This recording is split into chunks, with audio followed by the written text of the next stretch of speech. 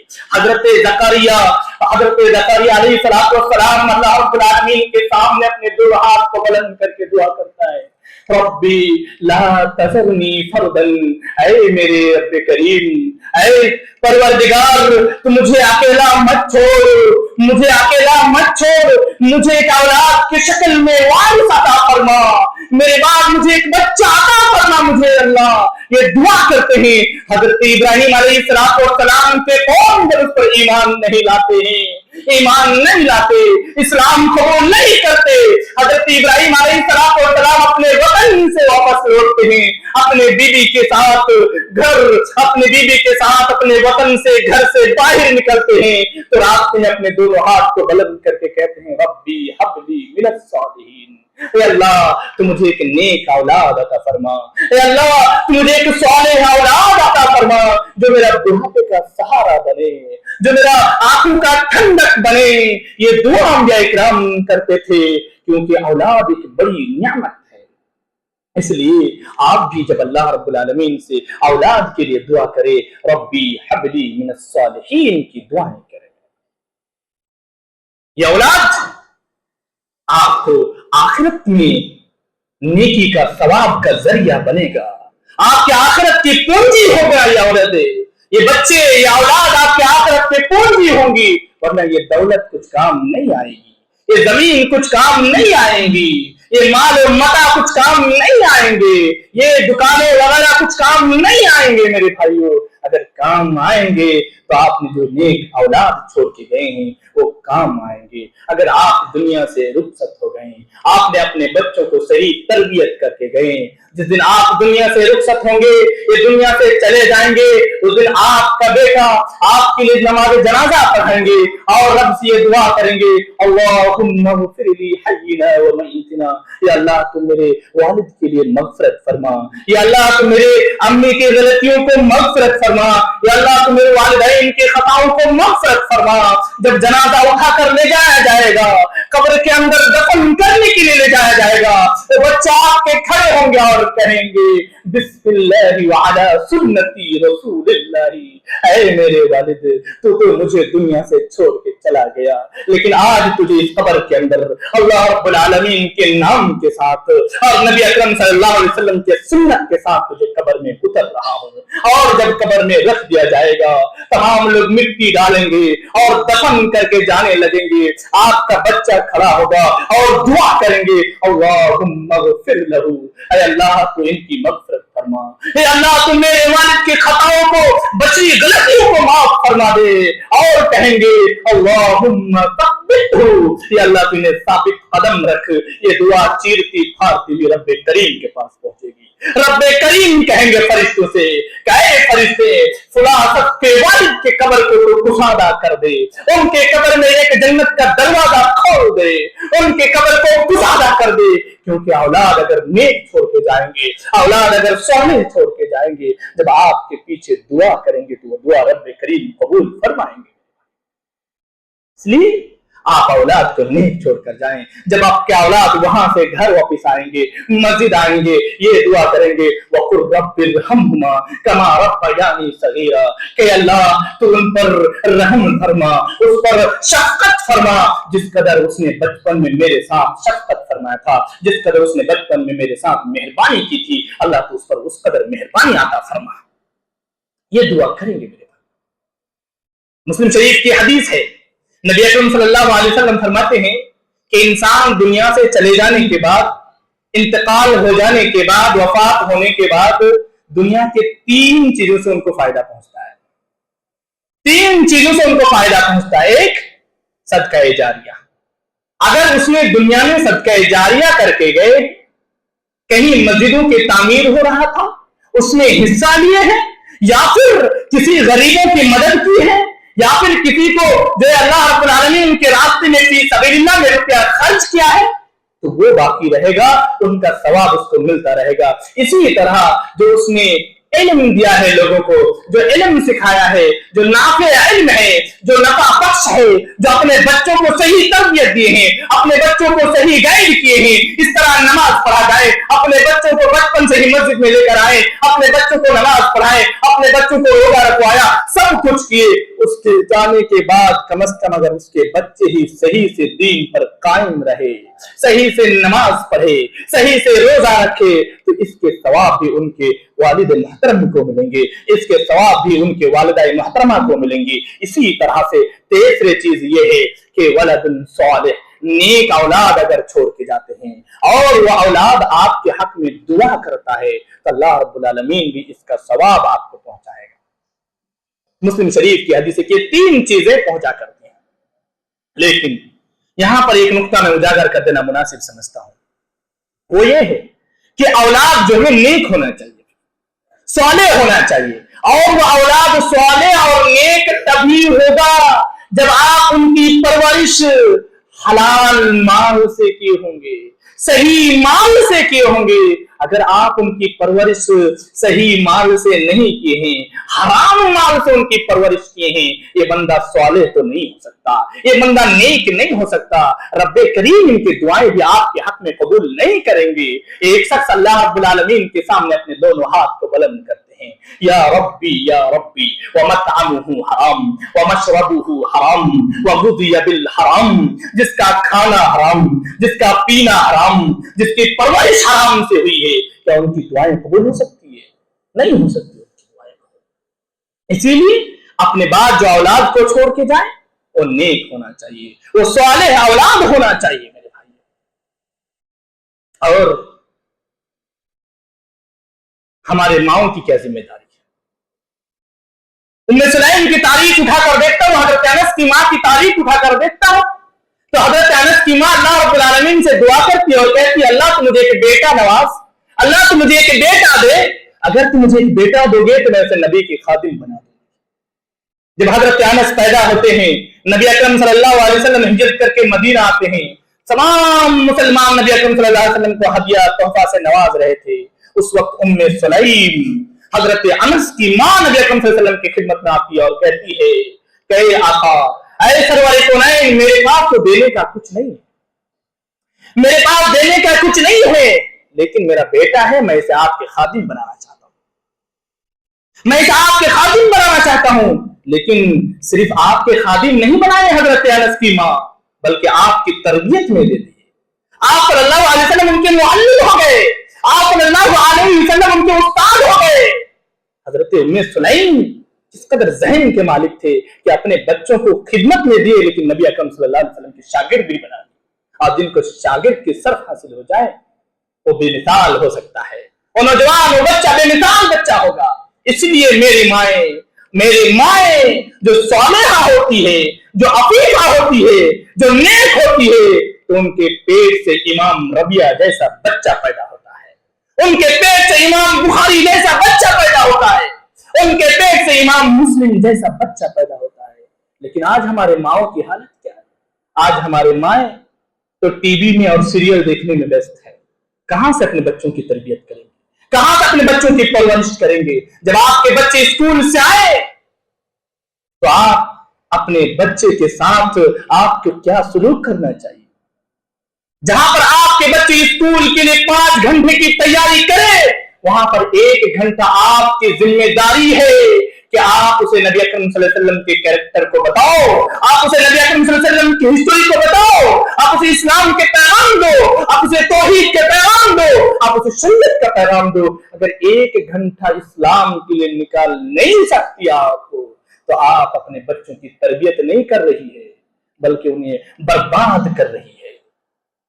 اللہ سے دعا کرتا ہوں کہ اللہ تعالی ہم تمام کو صحیح سلیم سمجھنے کی توفیق عطا فرمائے، آمین۔ وصلی اللہ علی نبینا محمد وعلی آلہ وصحبہ وسلم۔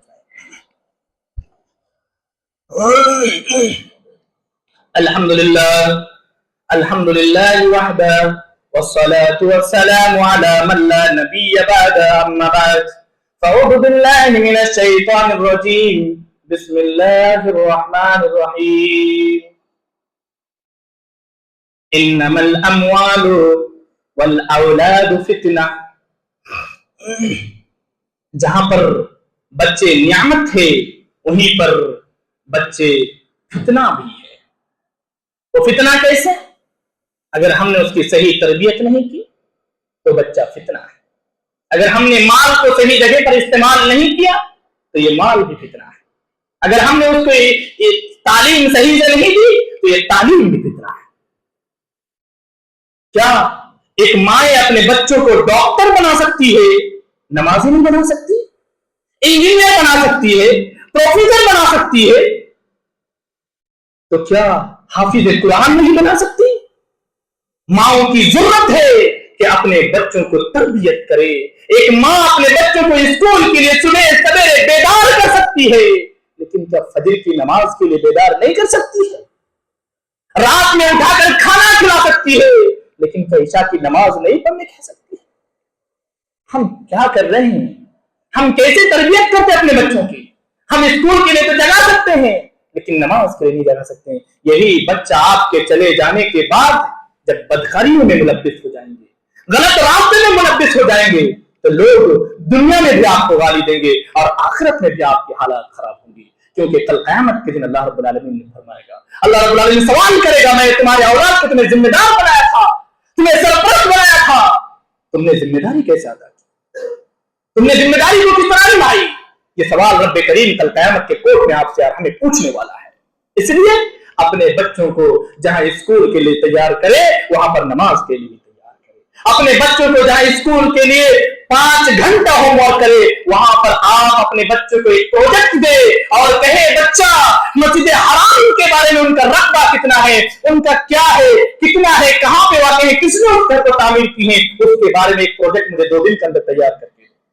اس کے بچے کا نالج بھی بڑھے گا، ایبیلٹی بھی بڑھے گا، ان کے ذہن بھی انکریز ہوگا اور آپ کے پاس ان کے بچے تربیت پائیں گے، اسلام کی ہسٹری کے بارے میں جانیں گے، اسلام کی شریعت کے بارے میں جانیں گے اور مسلمانوں کے پیغام کے بارے میں جانیں گے۔